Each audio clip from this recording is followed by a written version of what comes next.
उत्पल भाटिया जी। राधे राधे महाराज जी। महाराज जी, ऐसी कौन सी चीज है जो इंसान को किसी भी अन्य इंसान को नहीं बतानी चाहिए और ना ही बांटनी चाहिए? अपने अंदर की भजन वृत्ति, और कुछ नहीं। आपका भजन कितना चल रहा है, कैसा चल रहा है, किसी से मत बताइए। और तो सब बेकार की चीजें, रुपया पैसा घर मकान, ये तो सब नष्ट ही हो जाएगा, ये सब नाशवान है। जहाँ शरीर छूटा तो फिर क्या रह गया। लेकिन इसे गुप्त रखना चाहिए, अपने भागवती का अनुभव गुप्त रखने चाहिए, भगवान की कृपा जो आप पर हो रही है उसे गुप्त रखना चाहिए, अपने भजन का प्रभाव, अपने भजन की रुचि, अपने भजन की बढ़ोतरी, ये सब गुप्त रखना चाहिए। भागवतिक संबंध से सब गुप्त रखना चाहिए। अगर हम किसी से प्यार करके कहना भी चाहते हैं तो एक संत मिले थे, उन्होंने ऐसा बताया था कि ऐसे से ऐसा किया जाए तो ऐसा लाभ मिलता है। बस मैं वो किया, मुझे लाभ मिला, ये नहीं बताना होगा। और ऐसे से ऐसा उन्होंने, एक साधक ने ऐसा अनुष्ठान भी किया तो उसको लाभ मिला। अब वो साधक आप ही हैं, लेकिन आप एक साधक, अमुक साधक, किसी साधक ने ऐसा अनुष्ठान किया तो उसको ऐसा लाभ हुआ। ये नहीं बताना चाहिए कि मैंने अनुष्ठान किया, मैंने लाभ लिया। उसे गुप्त रखा जाता है, उसे इशारे से बताया जाता है अपने प्रियजनों को। और प्रियजनों से तो वार्ता ही नहीं की जाती परमार्थ की। राजीव जी, राधे महाराज जी।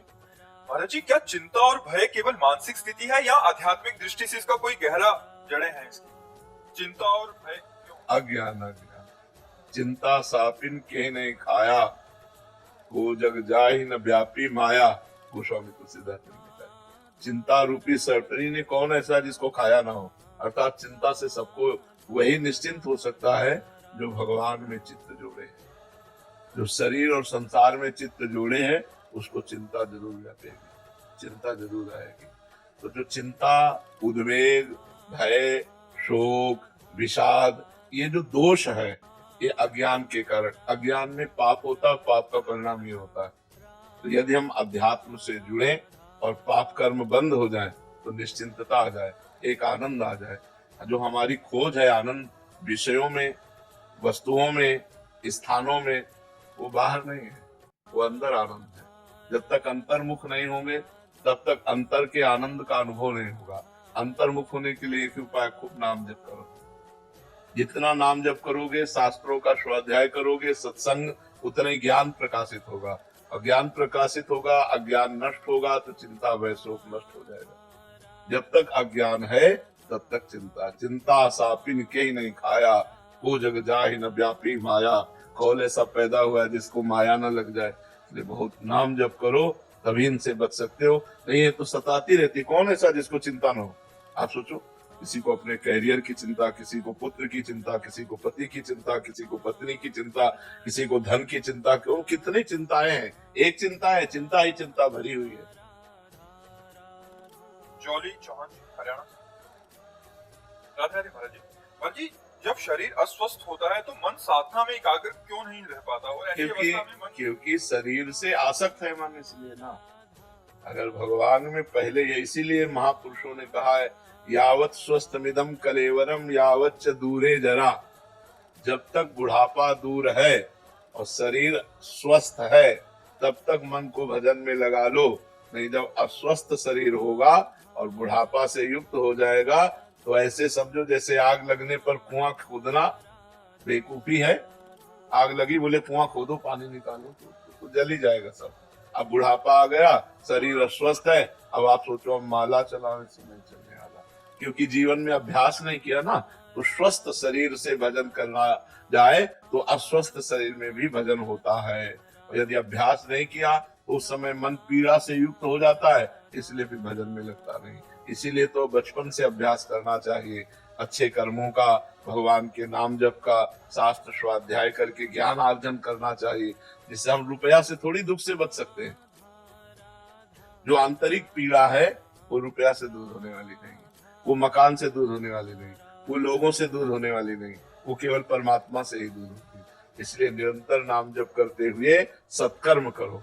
सत्कर्म करने से हृदय शीतल हो जाएगा, मन प्रसन्न हो जाएगा। नहीं तो बहुत विचित्र माया ऐसे फंसाए है, पूरा जीवन व्यतीत हो जाता है, समझे में नहीं आता। 40 वर्ष हो गए, 50 वर्ष हो गए, 50 वर्ष हो गए जीवन के, अब पता नहीं 5 मिनट है कि नहीं है अगले।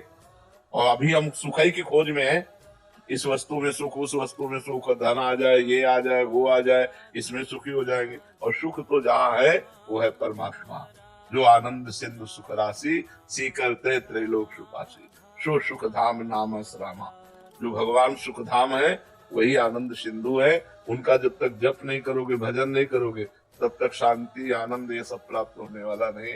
तो खूब नाम जप करो। रेखा जी मुंबई से। राधे राधे महाराज जी। महाराज जी, देहाध्यास पर का कर्तव्य भाव, मैं और मेरा अहम भाव आदि दोषों को क्रमशः गलित या नष्ट कैसे करें? ये सब अज्ञान की, देखो एक वृक्ष है, उसकी डालियां हैं, शाखाएं हैं, पत्र हैं, पुष्प हैं। ये सब अज्ञान रूपी वृक्ष की शाखाएं, डालियां, पत्र, पुष्प हैं। अज्ञान नष्ट हो जाए, सब ठीक हो जाए। अज्ञान का नाश, अविद्या का नाश, माया का नाश, भ्रम का नाश, वो एक ही बात है।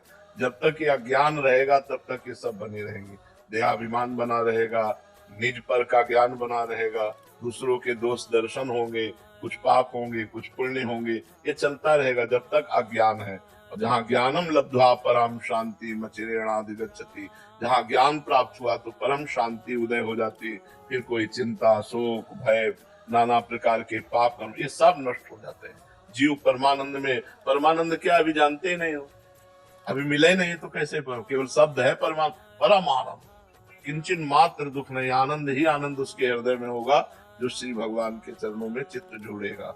खास बात समझो, कोई उपाय दूसरा नहीं है, कोई उपाय नहीं। मामेव ये प्रपद्यन्ते माया में ताम तरन्ते, जो मेरी शरण में आ गए, मेरा भजन करते हैं, वही मैं और मोर तोड़ते हैं माया, इसी से पार हो गए। नहीं तो यही माया का स्वरूप है, ये मेरा, ये तेरा, मैं है तू, मैं और मोर तोड़ते हैं माया, यही बस कीन्हे जीव निकाया, गो गोचर जहाँ लग मन जाई, सो सब माया जानो भाई। इसलिए नाम जप करो। नाम जप एक ऐसी औषधि है जो भवरोग का नाश करके, अज्ञान का नाश करके ज्ञान प्रकाशित कर देती है। नेहा जी दिल्ली से। राधे राधे महाराज जी। गुरुदेव, हर भक्त अपने जीवन का अंतिम लक्ष्य भगवान को प्राप्त करना चाहता है, पर आपके अनुभव में भक्ति यात्रा का वास्तविक सार किस चरण में प्रकट होता है? जब हृदय पहली बार भगवान से जुड़ता है, या जब कठिनाइयों और परीक्षाओं के बीच में विश्वास बना रहे, या भक्ति करने वाला भगवान की उपस्थिति का अनुभव करे? भक्त कैसे जाने कि उसकी यात्रा की वो किस चरण में है?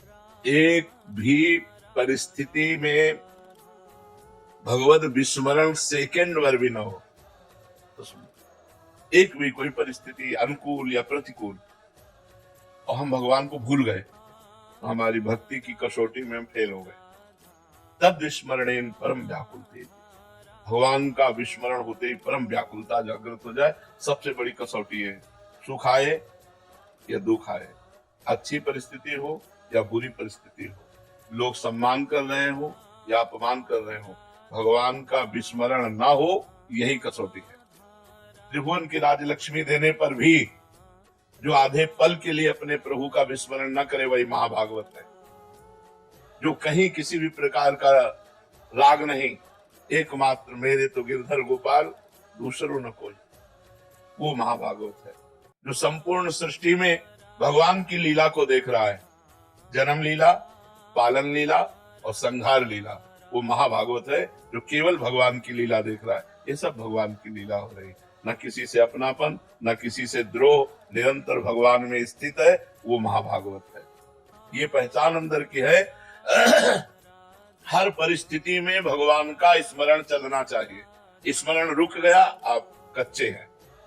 चाहे जैसी भयानक परिस्थिति हो, हमारे अंदर भगवान का स्मरण चल रहा है, यही सबसे खास स्थिति है। भगवान का स्मरण निरंतर चलता रहे, स्मरण ही भगवान मांगते हैं।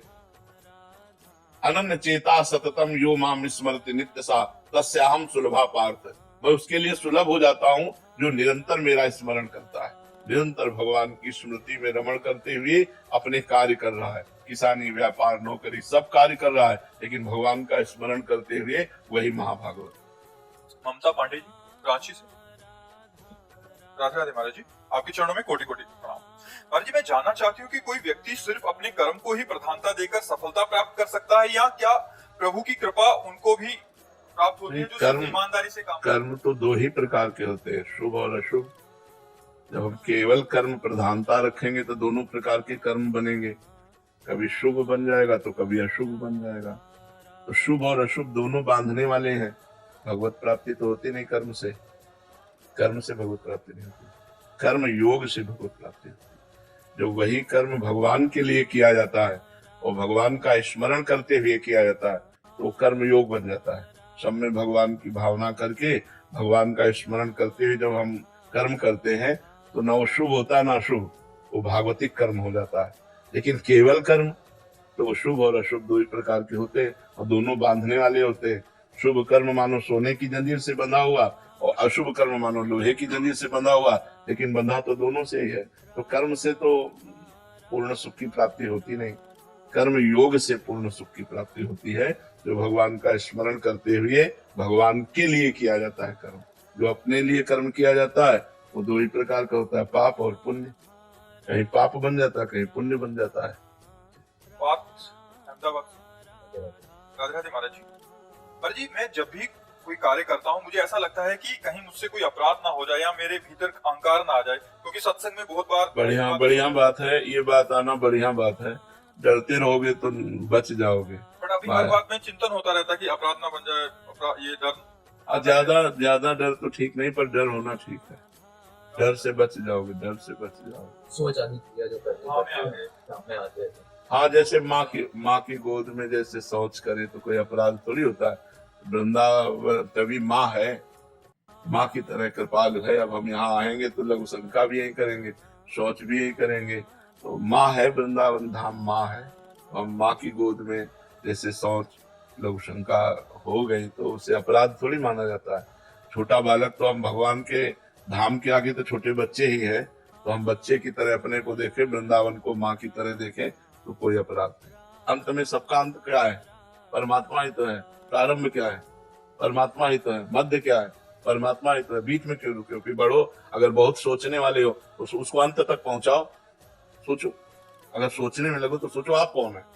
अरे आदि भी वही है, मध्य भी वही है, अंत भी वही, सब परमात्मा स्वरूप है। ये अभी मलिन बुद्धि है इसलिए पकड़ नहीं पाती। नाम जप करो, खूब नाम जप। देखो इस शरीर को पवित्र मानते हो ना, इस समय नहा धो के आए हो, लेकिन यहाँ यही सोच भरी है।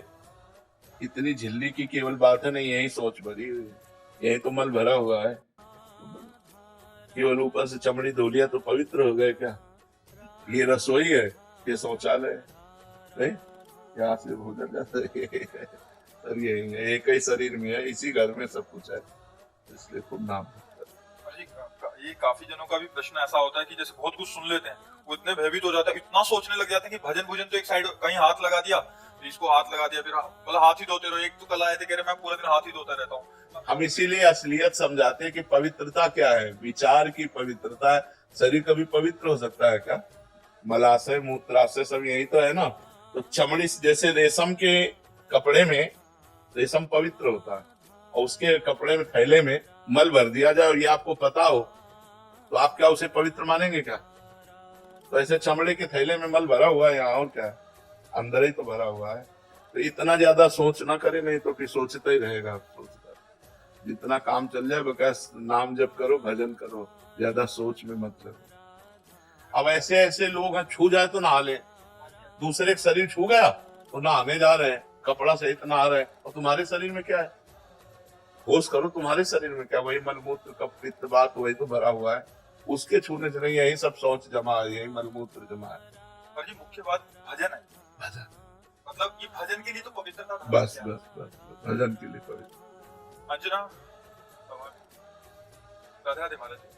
यदि धन पर्याप्त मात्रा में हो परिवार की तरफ से, तो क्या खुद संसार में ही जाकर कर्म करने की आवश्यकता है अगर भगवत प्राप्ति को मार्ग अपनाना हो? हाँ, भगवत प्राप्ति का मार्ग अपनाइएगा, भजन कीजिएगा, लेकिन कर्म करना आवश्यक है।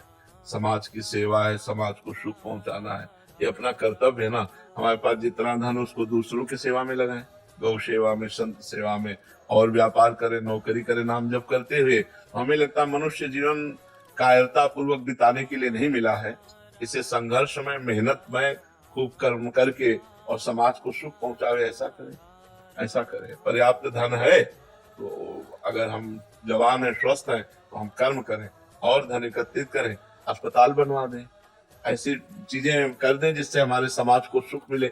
लो फ्री डॉक्टर है, फ्री औषधि है, तो बहुत से गरीब ऐसे लोग हैं जो इसका लाभ ले सकते हैं। हमें लगता है करना चाहिए, कायर बनकर नहीं बैठना चाहिए, भजन करते हुए कार्य करना चाहिए। राहुल जी जयपुर से। सूर्यवंश। श्री हरिवंश महाराज जी, महाराज जी आपने सत्संग में बोला था कि काशी में जब हमने बहुत शास्त्रों का अध्ययन किया और पूरा बस्ता भरा रखा रहता था, लेकिन जब वृंदावन आए तो गुरु कृपा से जो मिला उसने हमारे जीवन का नक्शा ही बदल दिया। सब शास्त्र का अध्ययन एक अब हम सब कुछ भूलना चाहते हैं।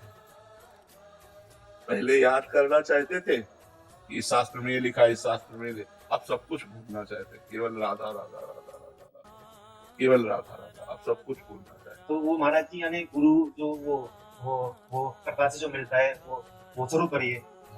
तो लेकिन महाराज जैसे आज मैं आपके शरण में हूँ तो मैं तो खुद वो नीच हूँ, वो अधम हूँ, तो मुझे आपके शरण कैसे तो ये बहुत बड़ी बात तुम्हें सुनने को मिली कि अब मैं सब कुछ भूलना चाहता हूँ, केवल राधा राधा राधा याद रखना चाहता हूँ। पकड़ लो तो तुम्हें पढ़ना नहीं पड़ेगा, इतना दौड़ना नहीं पड़ेगा। राधा राधा राधा राधा राधा, सही बात। अब हम सब कुछ भूलना चाहते हैं। मुझे कुछ याद नहीं है, एक ही उत्तर है, राधा राधा राधा राधा। महाराज जी अपने जीवन में वो देनता वो कैसे लाएं? जैसे आप कोई भी आता संत आता है, भजन से आ जाएगा भजन। और जहाँ जहाँ अहंकार होता है वहाँ वहाँ भगवान खटिया खड़ी बिस्तरा गोल कर देते हैं।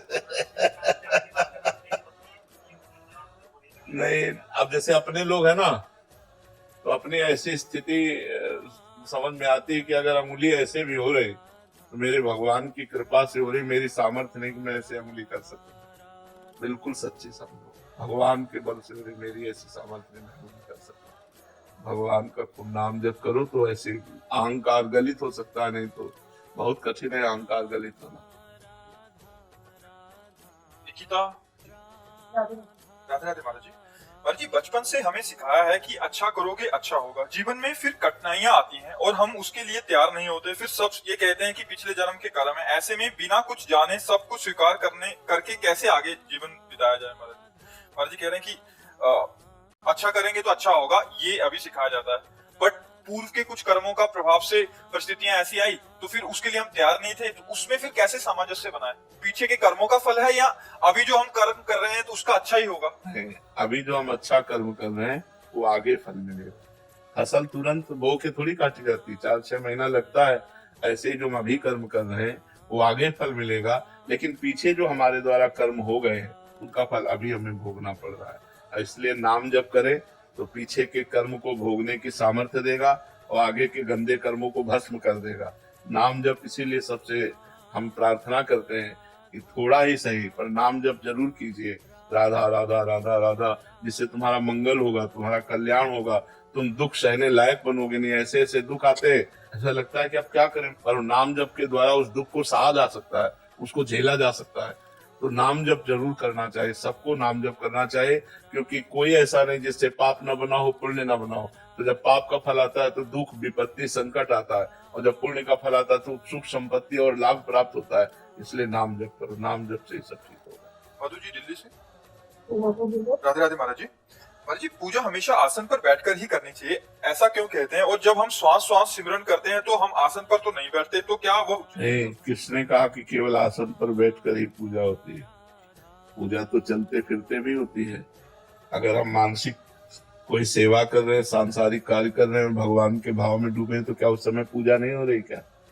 ये तो प्रारंभिक बात है कि शुरुआत करने के लिए आसन में बैठकर पूजा शुरू करते हैं, नहीं तो हमारी हर कर्म पूजा है। केवल अगरबत्ती धूपबत्ती आरती करना ही पूजा थोड़ी, फावड़ा चलाना भी पूजा है, नौकरी करना भी पूजा है, व्यापार करना भी पूजा है। वो सब भगवान के कार्य हैं, उन्हें हम भगवान का मान करके भगवान का स्मरण करते हुए करते हैं तो सब पूजा है। ऐसा नहीं कि आसन में बैठकर ही पूजा की जाती हो, फावड़ा चलाते हुए भी पूजा होती है, गोली चलाते हुए भी पूजा होती है। पूजा का मतलब है भगवत भाव से युक्त हो जाना। अब आसन में बैठे चिंतन संसार का हो रहा है तो पूजा कहाँ हो रही? और संसार का कार्य कर रहे, चिंतन भगवान का कर रहे हैं तो पूजा हो रही है। खास बात चिंतन है, अनन्यस चिंतयन्तो माम ये जना परिपासते। भगवान कह रहे जो अनन्य चिंतन करता है। पूजा का मतलब हम लोगों ने मान रखा है अगरबत्ती घुमा लिया, हमें ऑफिस जाना है जल्दी करो और अगरबत्ती ऐसे घुमा रहे हो, पूजा नहीं। जब समय मिले तो अगरबत्ती भी घुमा लो, नहीं तो राधा राधा आराम से ऑफिस जा रहे हो, नाम जप करते हुए जा रहे हो, ऑफिस में काम कर रहे हो, नाम जप कर रहे हो, ये सब पूजा ही हो रही है, सब भगवान के ही कार्य हैं। लाडली सच महाराज जी, मेरा प्रश्न यह है कि इस अधम से इतने पाप हुए हैं कि बार बार उसी का चिंतन होता है, बहुत भय लग रहा है। गुरुदेव भगवान, हम आपकी शरण में हैं, आप हमें दंड दें या प्रायश्चित करवाएं। भगवान की शरण में सब हो। भगवान अहम त्वाम सर्व पापेभ्यो मोक्षयिष्यामि मा शुचः। भगवान कह रहे मैं तुम्हें समस्त पापों से मुक्त कर दूंगा, तुम मेरी शरण में आ जाओ। हम लोग सब मिलकर भगवान की शरण में चले, भगवान के चरणों का आश्रय लें, भगवान का नाम कीर्तन करें।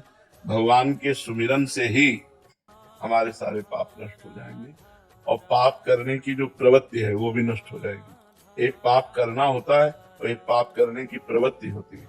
तो पाप हुआ, प्रायश्चित हो गया, प्रवृत्ति नष्ट नहीं हुई तो फिर पाप करा देगी। तो नाम जब तो नष्ट करता है ये पाप को, पाप की प्रवृत्ति का विनाश कर देता है। तो हमें खूब नाम जप करना चाहिए भगवान की शरण होकर, जिससे हमारे सारे पापों की प्रवृत्ति का ही नाश हो जाए। महाराज जी, पाप नष्ट हो गए, इसका क्या थर्मामीटर है? हृदय निर्मल हो जाएगा, हृदय शांत हो जाएगा, चिंता भय शोक नहीं लगे। उस पाप का भी फिर चिंतन नहीं होगा? है, उस पाप का भी। ये मतलब उसका ये आंकलन। हाँ, जब तक वो चिंतन होकर जलाता रहे तब तक अभी है, और जब चिंतन ही उसका खत्म हो गया, केवल भगवान का चिंतन हो रहा, तो वो पाप में। तो सहजानंद अपने आप पाप के नष्ट होते ही अनंत की अनुभूति होने लग गई। बिल्कुल बिल्कुल। महाराज जी, चिंतन निरंतर बढ़े और मन के विकार दूर हो, उसके लिए क्या करना है? हठ पूर्वक भजन, जबरदस्ती भजन, अपनी जबान से जबरदस्ती नाम जप। कोशिश करने के बाद भी कई बार मन संसार में भागता मन भागने से कुछ लेना देना नहीं, जबरदस्ती नाम जप जबान से। यह जिह्वाग्रे वर्तते नाम तुभ्यम, जिसकी जिह्वा के अग्रभाग पर आपका नाम विराजमान है। है। और नाम जप का प्रयास करने के बाद भी कई बार विकार कम नहीं हो रहे, मन के विकार हो जाएंगे, धीरे धीरे हो जाएंगे। बड़ा वृक्ष जब जड़ से उखड़ता है तो महीनों हरा भरा दिखाई देता है, लेकिन जड़ उसकी उखड़ गई। अब नाम जब हम कर रहे हैं तो संसार रूपी दोषों की जड़ उखड़ गई, धीरे धीरे वो शांत हो जाएगा। मन से करना चाहिए, जबान से, जबान से, जबान से। क्योंकि मन तो तब लगेगा जब पवित्र हो जाएगा। मन तो तब लगता है जब पवित्र हो जाता है। अभी अपवित्र मन है, वो भोगों में जाएगा, तो हम इसको पवित्र कैसे करें? ये राम नाम मणि दीप धरी, जीह देहरी द्वार, तुलसी भीतर बाहिरो, जो चाह सो त्यार। भगवान के नाम रूपी मणि को जीभ रूपी द्वार पे रख लो तो हृदय भी पवित्र हो जाएगा और बाहर भी पवित्र हो जाएगा। पर जी, एक बार पवित्र होने के बाद फिर अपवित्र होने की दशा रहती है। हाँ, जब तक भगवत साक्षात्कार नहीं हो जाता तब तक यही दशा चलती रहती है, पवित्र फिर अपवित्र, पवित्र फिर अपवित्र। और जब ज्ञान हो जाता है तब परम पवित्र हो जाता है, फिर अपवित्र। रुचि ना आए, जब रुचि नहीं आती है, ये रुचि भजन में रुचि पाप के कारण नहीं आती। जब पाप नष्ट हो जाएगा तो भजन में रुचि हो जाएगी, भगवान में रुचि हो जाएगी, पाप नष्ट हो जाए बस। हाँ, जबरदस्ती, तभी इनसे कहा हठ पूर्वक भजन करना, जबरदस्ती भजन करना। मन लगे न लगे हमें भजन करना है। भाव कुभाव अनख आलसहु, नाम जपत मंगल दिश दशहु। दशो दिशाओं में उसका मंगल ही होगा जो नाम जप करता है। पर जी, एक और साधक की दृष्टिकोण से पूछ रहे हैं महाराज जी, जब मन पवित्र होने लग जाता है उसके बाद प्रभु का भी रोल रहता है महाराज जी। प्रभु भी, जैसे आप तुलसीदास जी के उसमें कहते हैं प्रभु प्रेरक बरजे, तो महाराज जी प्रभु शासन करते हैं क्या? हाँ, मन पवित्र तभी होता है जब प्रभु कृपा करके भजन में हमारे अंदर एक हठ पैदा करते हैं। राधा राधा राधा राधा राधा राधा, ये भगवान की कृपा से ही होगा। नहीं तो मन नहीं लग रहा तो फिर कैसे जप करें? भाई मन लग रहा, आनंद आ रहा तब तो जप होगा। जब आनंद ही नहीं आ रहा, मन ही नहीं लग रहा तो जप कैसे होगा? फिर भी जप करना, यही कृपा है। फिर वो कृपा से जप होता है, उसे करना ही करना, दूसरा कोई उपाय नहीं। मन को निर्मल करने का, संसार से मुक्त होने का, दुखों से बचने का भजन के सिवा कोई उपाय नहीं। भजन ही एक उपाय है, करना ही पड़ेगा। जबरदस्ती कर लो, आज कर लो, चाहे अगले जन्म में कर लेना। वासनाओं को चिंतन नहीं करना चाहते हैं, पर फिर भी चिंतन होता है। हाँ, उपासना से वासना भस्म हो जाती है। उपासना में, हाँ, इतना समय उपासना में दीजिए कि वासना को समय ही ना मिले। हर समय हमारा बिजी, तो अंदर से जो दुर्वासना मम सदा परिकर्षयन्ति, दुर्वासनाएं जो हमें खींचती हैं वो धीरे धीरे शिथिल हो जाएगी, पर अधिक भजन होने पर। जब चलता रहता कंट्रोल, फिर भी वो वासना का चिंतन होता है। आप वैसे हमने कई बार बताया है, अगर हमारा पाप 500 ग्राम है और भजन 50 ग्राम है तो हमें अनुभव में नहीं आएगा। जब भजन हमारा 550 ग्राम हो तब समझ में आएगा कि अब हमें आनंद की अनुभूति हो रही है, अब दिव्यता का अनुभव हो रहा है, अब वासनाएं नष्ट हो रही, सब अनुभव होने लगेगा। पर अभी तो पहाड़ का पहाड़ पाप जमा है और भजन बहुत थोड़ा है, इसलिए हमें भजन करते रहना चाहिए, चिंता नहीं करनी चाहिए। कुलजीत जी लखनऊ से। श्री हरिवंश महाराज जी। महाराज जी, इस संसार में पत्नी माँ का रोल निभाते हुए उनसे आसक्ति हो जाए तो उससे कैसे बाहर निकले महाराज? उनमें भगवान का भाव करें, क्योंकि देखो जब भगवान नहीं रहते तो हम किसी को प्यार नहीं करते, चाहे पति हो चाहे पुत्र हो। जब उसके हृदय से भगवान अंतर ध्यान हो जाते हैं, भगवान ही का तो पावर है। ये जो बिजली है शरीर में ना, बोलना, हंसना, देखना, खाना पीना, ये भगवान का ही पावर है। हाइड्रोजन जल रहा है तो बिजली से, पंखा चल रहा है तो बिजली से, ये एसी चल रही तो बिजली से। ऐसे स्त्री पुरुष जड़ चैतन्य जो भी हलचल हो रही वो ईश्वर से हो रही। जब हमारे पुत्र से ईश्वर निकल जाता है तो हम पुत्र के शरीर से कहाँ प्यार करते हैं? हम कहीं ना कहीं ईश्वर से ही तो प्यार कर रहे हैं। पत्नी के शरीर से भगवान अंतर ध्यान हो जाए तो हम पत्नी के शरीर को जला देते हैं, तो हम कहाँ प्यार करते हैं उसके शरीर से? हम कहीं ना कहीं अनजाने में परमात्मा से ही प्यार कर रहे थे। तो हमें चाहिए कि जब हम अपने पुत्र को, पति को भगवत स्वरूप देखें तो फिर ये डर खत्म हो जाएगा कि कहीं हमारी आसक्ति हो गई, तो भगवान में ही आसक्ति होगी। उस रूप में भगवान ही है, पति रूप में भगवान ही है, पुत्र रूप में भगवान ही है, ऐसा मानना चाहिए। महाराज जी, क्या योग वशिष्ठ हम पढ़ सकते हैं? हाँ पढ़ सकते हैं, क्यों नहीं पढ़ सकते। और हमें लगता है गुरुजनों से सुना जाए तो ज्यादा अच्छा है। गुरुजनों से शास्त्र सुना जाए तो ज्यादा लाभ प्राप्त होता है। पढ़ने में हमारी जितनी मति उतना ही पढ़ पाएंगे, लेकिन गुरुजन जब हमें समझा के कहते हैं तो ज्यादा हमारी समझ में आता है। आदर्श सिंह जी झांसी से। महाराज जी, आपकी एक वीडियो देखा जो उसमें आपने कहा कि भगवान श्री कृष्ण को एक बार साष्टांग प्रणाम करेगा उसे 10 अश्वमेध यज्ञ का फल प्राप्त होता है, और 10 अश्वमेध यज्ञ का फल प्राप्त होने वाले को भी स्वर्ग की प्राप्ति होती है, पुनः मृत्यु लोक में आना पड़ता है। परंतु श्री कृष्ण जी को जो प्रणाम करने वाला है उसे जन्म नहीं लेना पड़ता। तो यही सुन के महाराज जी इन्होंने विचार किया कि वृंदावन जाएंगे बिहारी जी और सबको प्रणाम करेंगे। पर महाराज जी, मैंने बहुत बार प्रणाम कर लिया, मैं गिना नहीं, तो अब तो मुझे मृत्यु लोक में नहीं आना पड़ेगा। विश्वास करो, विश्वास करो, विश्वास से सब बात बन जाएगी। नहीं, नाम जप करो तो विश्वास और दृढ़ होने लगेगा। नाम जप करते हैं। कीर्ति दुलारी जी। श्री हरिवंश महाराज जी। महाराज जी, मेरा कोई ऐसा प्रश्न नहीं है, अगर कभी आता है तो जवाब मिल जाता है, फिर भी मन में एक बात आई है, क्षमा करना महाराज जी। महाराज जी कह रहे कि प्रयास कर रहे हैं पर कोई भी त्रुटि होती है तो मतलब आप ठीक कर देते हैं, फिर त्रुटि हो जाती है, ऐसे करके। भगवान का चिंतन करो, लीला गायन करो, लीला श्रवण करो, शांत रहो। जो गलतियां हो उनको पुनरावृत्ति ना हो ऐसा दृढ़ भावना करो और चलते रहो। ये बहुत बड़ा मार्ग है। ये भगवत मार्ग कोई छोटा मोटा मार्ग नहीं है, सबसे बड़ा मार्ग है। इस मार्ग में बहुत धैर्य पूर्वक चला जाता है। आनंद ना आए तो भी, गलतियां हो तो भी, जैसी भी परिस्थिति हम कदम आगे बढ़ाते रहे तो हम सफल हो जाएंगे।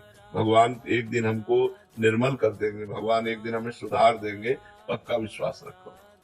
रूपा जी कर्नाटक से। राधे राधे महाराज जी।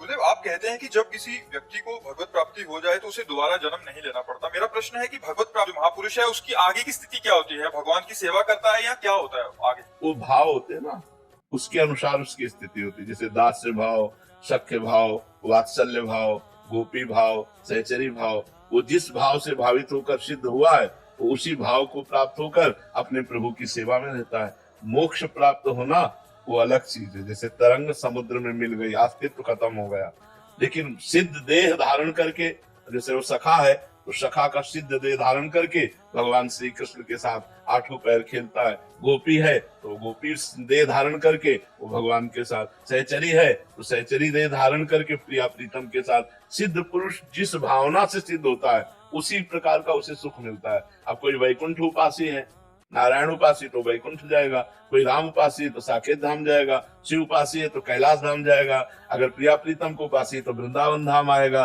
अगर गोलोक बिहारी को उपासी है तो गोलोक धाम जाएगा। अलग अलग साधकों की भावना है, तो जैसी भावना हमारी सिद्ध होती है वैसे ही हमको प्राप्त होता है भगवान का धाम, भगवान की लीला और भगवान का रूप। आरुषि शर्मा जी। महर्षि, संसार में ऐसा बोला जाता है कि संत या बाबा बनना तो बहुत आसान है, असली जीवन तो जिम्मेदारी और ग्रस्त जीवन। हम कह रहे हैं संत और बाबा बनना बहुत कठिन है। बड़ी लंबी सांस लेके बोल रहे हैं। संत तो कोई भी बन सकता है। बन के दिखा, तुम्हें बहादुर समझे। और हम तुम्हें संत के नियम बताते हैं, उसके अनुसार चलो, तुम्हें बहादुर माने।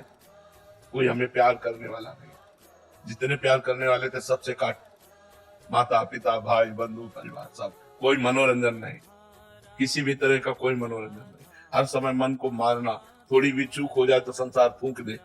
साधु का जीवन जानते हो कितना कष्टमय जीवन होता है। अब तुमने केवल बाहरी देख लिया, बोले बहुत मौज में है। 8-8 दिन भोजन नहीं मिला, 8-8 दिन भोजन नहीं मिला, बड़े कष्ट, लोग गालियां देते हैं, बड़े कष्टमय जीवन व्यतीत होता है। ऐसे थोड़ा रह के देखो। अब मतलब गर्ल्स में रहते हैं तो जिम्मेदारियां भी होती है। तो तुम्हारे को तो 2-4 की जिम्मेदारी होगी, हमें तो हजारों की जिम्मेदारी है। बाबा जी का मतलब क्या समझते, तुम्हारे 2-4 घर परिवार के लोग होंगे, हमारे हजारों हैं। आप नहीं है हमारे परिवार के, हम क्यों आपसे बात कर रहे हैं? क्या हमारी जिम्मेवारी नहीं है आपके दिमाग को ठीक करना, आपको स्वस्थ रखना, आपको प्रसन्न रखना? तो हम जिम्मेवारी का तो निर्वाह कर रहे हैं। नहीं, हम यहाँ क्यों बैठे हैं? कोई फीस दे के आए हो क्या? तो हम अपनी जिम्मेवारी तो निभा रहे हैं कि आप हमारे हो, हमारे देश के हो, हमारे परिवार हो, हमारे भगवत स्वरूप हो, आप अच्छे आचरण वाले बनो, अच्छे विचार वाले बनो, तो आपका मंगल होगा। ये बात। शशांक जी इंदौर से। राधा वल्लभ श्रीहरिवंश महाराज जी, गुरुदेव, माया की शक्ति इतनी प्रबल क्यों है कि साधक सत्य जानकर भी उसमें उलझ जाता है? भगवान की है ना, भगवान अनंत शक्तिशाली है, भगवान की माया भी अनंत सामर्थ्यशाली है। ज्ञानिनामपि चेतांसि देवी भगवती सा बलादा कृष्ण मोहाय महामाया प्रेक्षति। जो ज्ञानिन कर चित अपहरई और बरियाई विमोह बस करे, जबरदस्ती मोह में डाल दे, उसी का नाम माया है। पर भगवान की माया से भी बढ़कर भगवान का नाम है। माया भगवान के अधीन है और भगवान नाम के अधीन है। जितना नाम जप करोगे उतना ही माया से मुक्त होते जाओगे। अगर नाम जप नहीं है तो माया पर विजय पाना कोई खेल नहीं है। माया समझे में नहीं आती है। कहाँ माया है, कहाँ है? हम है, तुम है, चराचर जगत है, सब भगवान का स्वरूप है। माया कहाँ है? माया माने भ्रम, माँ माने नहीं, या माने जो है नहीं, एक भ्रमात्मक, जो भ्रम में हमें फंसा दे, सत्य वस्तु को ढक कर असत को प्रकाशित कर दे, उसी का नाम माया है। और ये अचिंत्य है, चिंतन में नहीं आती, इतनी प्रबल है कि पकड़ में ही नहीं आती। शिव विरंचिका मोहई को है बपुरान, अस जिए जान भजी मायापति भगवान। बड़े बड़े ईश्वर कोटि के महापुरुषों को मोहित कर ले, उसका नाम माया। फिर हम लोग तो जीव है, बहुत साधारण है, हमसे गलती बन जाना, फिसल जाना स्वाभाविक है। ईश्वर कोटि के महापुरुषों से, इस कोटि के महापुरुषों को भी गिरा दे, उसी का नाम माया है। और ये बहुत बलवती है, लेकिन माया से भी बलवान भगवान का नाम है। तभी संत महात्मा भक्तजन भगवान के नाम बल से इस माया पर विजय प्राप्त करते हैं। दैवी हेषा गुणमयी मम माया दुरत्तया, मामेव ये प्रपद्यन्ते माया में ताम तरन्ति। भगवान कह रहे हैं ये माया कैसी? बोले दिव्य है, दैवी, ये दिव्य माया है, समझ में नहीं आती भगवान की। यहाँ से लेकर ब्रह्मलोक तक सब माया का ही विस्तार है। आ ब्रह्म स्तंभ पर्यंतम सर्वम मायामयम जगत। दैवी हेषा, ये गुणमयी, सतगुण रजोगुण तमोगुणमयी, मम माया दुरत्तया, इसे पार कर पाना बहुत कठिन है। महाराज उपाय क्या है? बोले मामे वे प्रपद्यन्ते, मेरी शरण में हो जाओ तो माया में ताम तरन्ति, इस माया से तुम तर जा सकते हो। एकमात्र उपाय है भगवान की शरण होकर नाम जप करो तो तुम माया से मुक्त हो सकते हो। अन्यथा चराचर जगत को यही फंसा के बार बार जन्म, बार बार मरण, नाना प्रकार की दुखमय योनियों में जाना, नाना प्रकार के दुखमय कर्म करके दुखमय विपत्ति में इस संसार में फंसे रहना, यही इसका काम है, फंसाना। और भगवान का नाम मुक्त करता है, इस माया से मुक्त कर देता है। इसलिए खूब नाम जप करो, भगवान की शरणागति स्वीकार करके। रामदास जी महाराज, राधे राधे महाराज जी। महाराज जी, मेरा एक प्रश्न है, गुरुजी, भजन करते समय नाम चिंतन कभी पेट में, कभी गले में, कभी खोपड़ी में, शरीर के अलग अलग भागों में आता है महाराज जी, क्या ये सही है क्या? कोई बात नहीं, आना चाहिए, चिंतन में आना चाहिए, अच्छा है। अच्छा है। कभी पेट का मतलब हृदय में, पेट का मतलब हृदय में, कभी हृदय में, कभी कंठ में, कभी आज्ञा चक्र में।